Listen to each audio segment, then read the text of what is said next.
राष्ट्रीय राजकारणातून एक महत्त्वाची बातमी। तृणमूल काँग्रेसचे 58 आमदार हे विधानसभा अध्यक्षांच्या दालनामध्ये पोहोचलेले आहेत। ऋतुव्रता यांची नव्या तृणमूलच्या गटनेत्या म्हणून निवड होण्याची शक्यता आहे। विधानसभा अध्यक्षांनी बंडखोर तृणमूल काँग्रेस नेत्याचं पत्र स्वीकारल्याची सुद्धा माहिती आहे।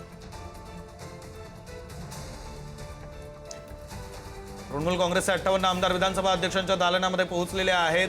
अतिशय मोठी घडामोड ही सध्या घडते आहे। टीएमसी अर्थात तृणमूल काँग्रेसचे 58 आमदार हे विधानसभा अध्यक्षांच्या दालनात पोहोचलेत। ऋतुव्रता यांची नव्या तृणमूलच्या गटनेत्या म्हणून निवड होण्याची शक्यता आहे। ममता बॅनर्जी यांच्यासाठी मोठा धक्का। ममता बॅनर्जी यांचा टीएमसी पक्ष आता फुटल्यात जमा झालाय। आपले प्रतिनिधी शिवाजी काळे आपल्यासोबत जोडले गेलेले आहेत। शिवाजी, पक्ष आता फुटल्यात जमा आहे असं म्हणायचं? खरं तर हा पक्ष अंतर्गत वाद असू शकतो असा एक मुद्दा असेल, किंवा जसं महाराष्ट्रात घडलं त्याच पद्धतीने आम्ही तृणमूल काँग्रेस आहोत असं म्हणत हे खासदार जे आहेत, आमदार जे आहेत पक्षाचे, पक्षावरती दावा सांगू शकतात।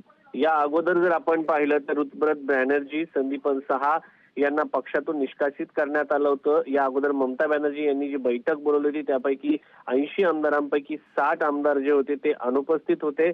आणि या सगळ्या याच्यामध्ये आता साधारणपणे जर आपण पाहिलं तर ममता यांच्यासोबत फक्त 12 आमदार असल्याची माहिती मिळत आहे। आणि जे उर्वरित साधारण जर आपण पाहिलं तर आता जे आमदार त्या ठिकाणी पोहोचले त्यांनी विरोधी पक्षनेते पदावरती दावा सांगितला, आणि त्याच्यावरती ज्या सह्या आहेत त्या जर खऱ्या असतील तर त्यांना विरोधी पक्षनेते पद दिलं जाईल। आता त्यांनी जर विरोधी पक्षनेते पदाच्या संदर्भामध्ये अशा पद्धतीने भूमिका घेतली, मात्र खऱ्या अर्थानं विरोधी पक्षनेते पदाच्या व्यक्तीची निवड हा त्या पक्षाचे जे अध्यक्ष असतात त्यांच्या सहीने होत असते। हे वेगवेगळ्या निकालांनी आपल्याला सांगण्यात आलेलं आहे। म्हणजे एक पार्टी असते ती म्हणजे विधिमंडळ पक्ष, आणि एक असतो राजकीय पक्ष।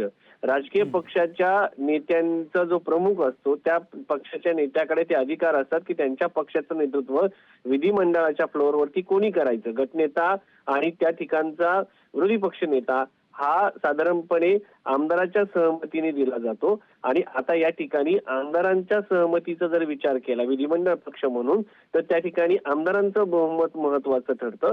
मात्र त्याच वेळेस जो पक्षाचा अध्यक्ष असतो त्या संदर्भात बैठका घेऊन या संदर्भात निर्णय घेत असतो। एकंदरीत जर पाहिलं गेलं तर ही पार्टी फूट आहे, किंवा पार्टी अंतर्गत लोकशाही याला म्हणता येतं। एंट्रा पॉलिटिकल डेमोक्रेसी म्हणून याला उद्बोधलं जातं। आणि पक्षामध्ये मतभेद हे असतात, मात्र नाही खरंय शिवाजी। त्यामुळे आणखी काय घडामोडी घडतायत या संदर्भातले अपडेट्स तुमच्याकडून घेत राहू। तुर्तास धन्यवाद दिलेल्या या सगळ्या माहितीसाठी।